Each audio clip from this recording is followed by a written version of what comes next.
It is the voice of Indiana County. It's WCCS 101.1 FM and AM 1160. We are so fortunate every month to be able to talk with our county commissioners. Unfortunately, Commissioner Hess is not able to be with us today, but Commissioners Gorman and Keith are. Good morning to both of you. Good morning, Todd. It's good to have you both with us. Marcus and Mac, a law firm representing injured people, bring all of our interviews to us here on WCCS. So there are always things to talk about. Since we have last spoken, Mike, of course, the state budget has been finalized and some of those numbers are coming in. Human service agencies and the funding levels for them are always a concern. And of course, there are so many others that we need to talk about. That first, I think, is the budget put forth by the state that is now law and how Indiana County comes out of it.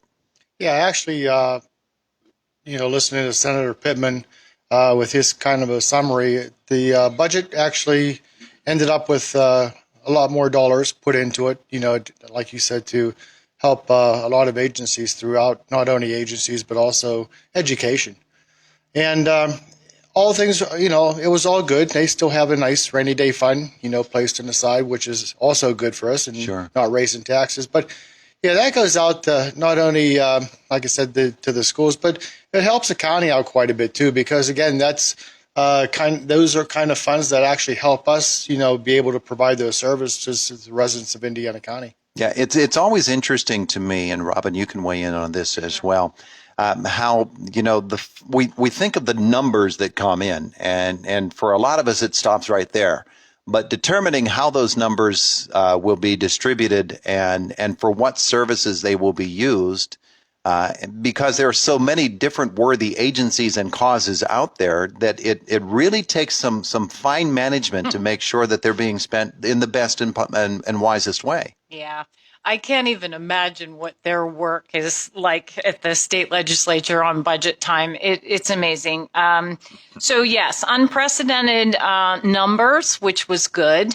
Of course, our county and counties across the Commonwealth's number one issue was mental health. Mental health got about a 17 million, I think. It was about 17% increase, which has been unprecedented for two decades or more.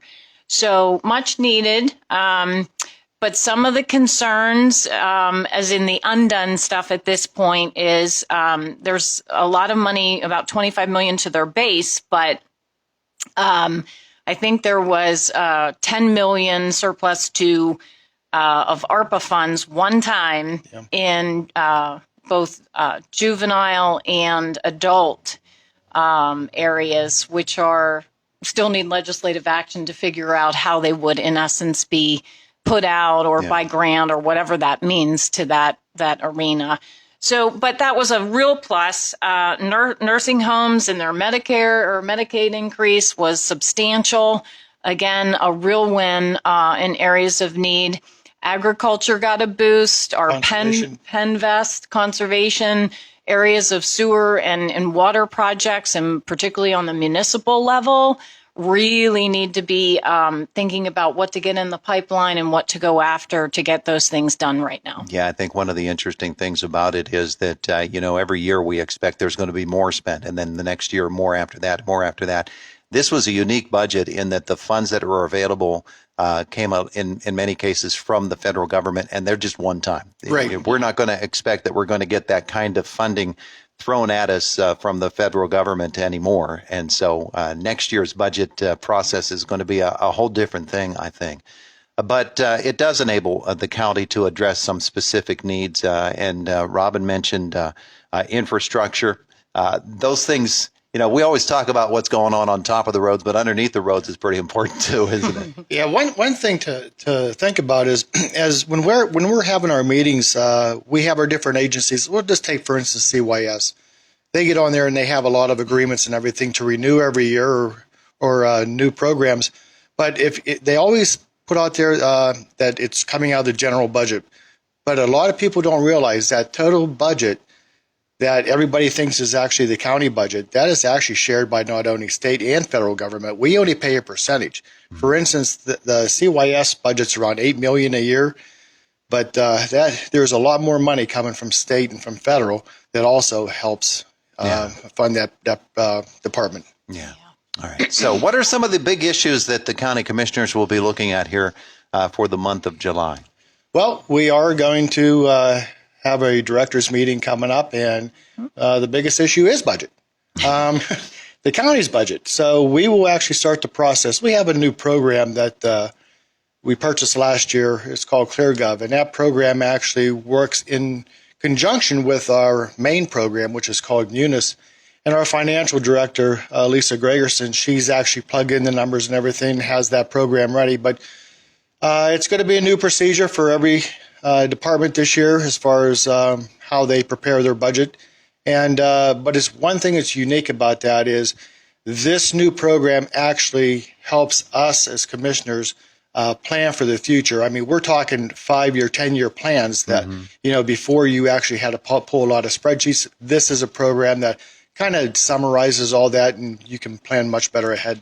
Yeah, when you get a look at the bigger picture that way, right? It really helps. Really helps. What about you, Robin? What are some of the things that you want to talk about? It's the same thing. So when we meet with our directors, right, that's the services across the county that all of them are delivering on. Obviously, it will give us a good sense of what they've been doing, how their operations are going. Obviously, inflationary costs are hitting everything and everyone, including our county services. But I always, they're like our closest to our residents, right? They're the boots on the ground. They're the service folks in touch with our people all the time. So it's really important that we manage and make sure people, and of course we hear from folks too about the impacts that things are having on them, whatever it may be in their community. So this future planning will be essential because we've been working through all of our directors with their budgets, and they've been doing a great job living on what I call a shoestring in many cases and still delivering high quality services. We're very fortunate. I love where we live. I love the people. I say that all the time, but it's because it's so genuine.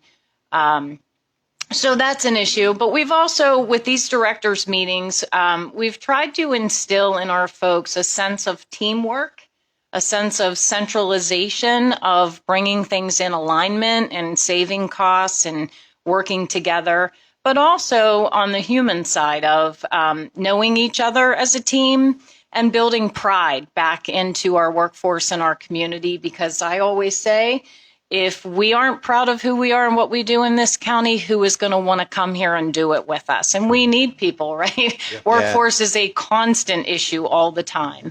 So we want to build that back in. And I'll give you a little teaser.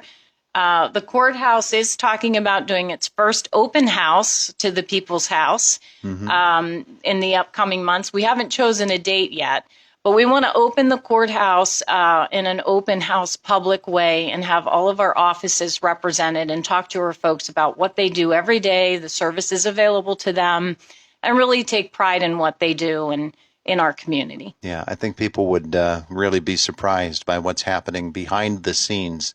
From a county level, the number of people who are involved in it, number one, and then the services that are there for us, and the work that's being done that we don't even see, but we see the results of it. Yeah, and actually, Todd, I believe last month I mentioned about some of the projects going on. Right in front of the courthouse, I'm just going to mention a couple that is the addition to our Veterans Wall. It's also it's going to have a small amphitheater also built into it. The bricks that are on the existing wall, I mean, they're all filled, and people had been asking, about them. But that's actually being constructed right now, and I asked Alan if he would actually come on the show maybe later on to actually get into detail when he has more stuff to put together and kind of share that, how you can get your brick and how it's all going to happen. The other thing is the new coroner's office. I mentioned it was purchased out there out by the airport on Airport Road. Anyways, I asked Coroner Overman again to actually maybe come on the show and share in detail of what's actually happening out there. And when we get into detail, that is going to be a unique turnaround that we as county commissioners actually looked coming into office, wanting to change revenues coming into the county. So it'll be interesting to see where he's at right now and actually what the future looks for him. Yeah. But and again, like Robin said, the jingle happening in the courthouse, people are going to see the updates that's been created, and it's a lot of good things happening. Yeah. Of course, you mentioned last month as well the jail project and the annex projects as well. Those are infrastructure things for Indiana County. And the types of things that we think, well, at my house, I have to clean the gutters. Right. I have to make sure that things that need painted get painted, and you're always maintaining property, and that's a big part of what the county does is maintaining the properties that it owns. Yeah, and also our last meeting, we passed a $1.8 million upgrade project and maintaining for our emergency management 911 system. Its life expectancy is at its end. And you just can't shut the switch off on it because people are going to rely on it 24 hours, 365, and we have to keep it going. Yeah. And there's that, oh my God, it's been 10 years? Yeah. It's been 10 years. It's hard to say that and realize it. And for many people, 10 years is no amount of time at all. It should be just humming right along now. Right. But in that particular area, no, you can't. 10 years is a long time. That's right. Yeah. And That's an those aging are system. the very things, Todd, that you talk about behind the scenes that no one sees, that thank God they are going on, because that keeps us safe every day and we don't even recognize it. And that's a good thing because they're doing their jobs if that's the case, right? So. And the nice thing about it is we're able to actually continue with these services, provide new, but we're doing it within the means of what we have to work with. And with the expansion of broadband that is going on, that plays into the 911 system too. Sure. In a big way. Sure. And I just spoke with Director Stauffer on the upcoming $7 million additional new construction coming up. It's being put into play, ready to put out for bid, and it's soon going to be as soon as it gets approved at Harrisburg.